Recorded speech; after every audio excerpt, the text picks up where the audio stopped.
శ్రీ గణేష్ నవరాత్రి ఉత్సవాల సందర్భంగా చౌటుప్పల్ మున్సిపాలిటీలోని చౌటుప్పల్ కాంప్లెక్స్ నందు గత 10 సంవత్సరాలుగా జరుపుతున్నట్టుగానే గణేష్ నవరాత్రి ఉత్సవాల సందర్భంగా సహస్ర దీపారాధన కార్యక్రమం నిర్వహించడం జరిగింది. ఈ కార్యక్రమంలో గోషిక సుమతి మాట్లాడుతూ దీపారాధనతో మన వ్యాపార కుటుంబంలో అష్టైశ్వర్యాలు కలగాలని, దేశంలోని ప్రజలు సుభిక్షంగా వర్ధిల్లాలని ప్రార్థన అని అన్నారు.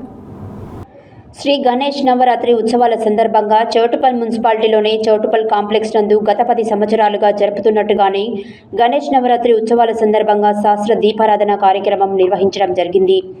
ఈ కార్యక్రమంలో గోషిక సుమతి మాట్లాడుతూ దీపారాధన అంటే దిక్పాలకులతో పావనం చేసి స్వాగతం పలుకుతూ ధనం ధాన్యం దోషాలు లేకుండా నరఘోష లేకుండా ఆ భగవంతుని దీపారాధనతో మన వ్యాపార కుటుంబంలో అష్టైశ్వర్యాలు కలగాలని, దేశంలోని ప్రజలు సుభిక్షంగా వర్ధిల్లాలని ప్రార్థన అని అన్నారు.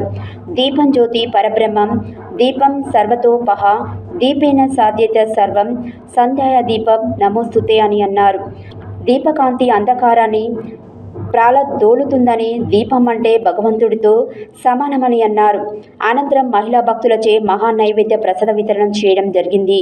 ఈ కార్యక్రమంలో చౌటుప్పల్ కాంప్లెక్స్ గణేష్ ఉత్సవ కమిటీ సభ్యులు బద్దం లింగారెడ్డి, మస్రం యాదగిరి, గోలి యాదగిరి, విష్ణు, మల్లేష్, గోషిక పాండు, గోషిక స్వామి, లక్ష్మయ్య, సత్యనారాయణ, జగన్ రెడ్డి తదితరులు పాల్గొన్నారు.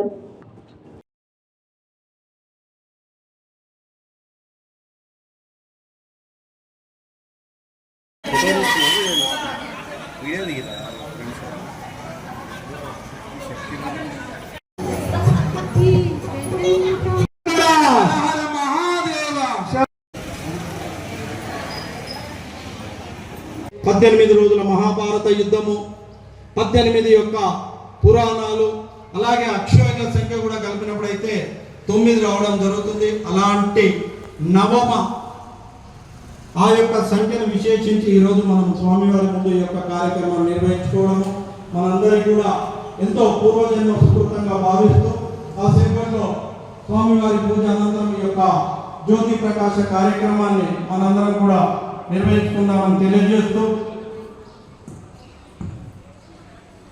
మన యొక్క వేద వాంగ్మయంలో దీపం యొక్క ప్రత్యేకత, భగవత్ స్వరూపమైనటువంటి ఆ యొక్క జ్యోతి ప్రకాశము, దీపం జ్యోతి పరబ్రహ్మ, దీపం సర్వతమో పహం, దీపేన సాధ్యతే సర్వం, సంధ్యా దీప నమోస్తుతే, శుభం కరోతు కళ్యాణం, ఆరోగ్యం సుఖ సంపదం, శత్రు బుద్ధి వినాశంచ దీపోజ్యోతి నమోస్తుతే.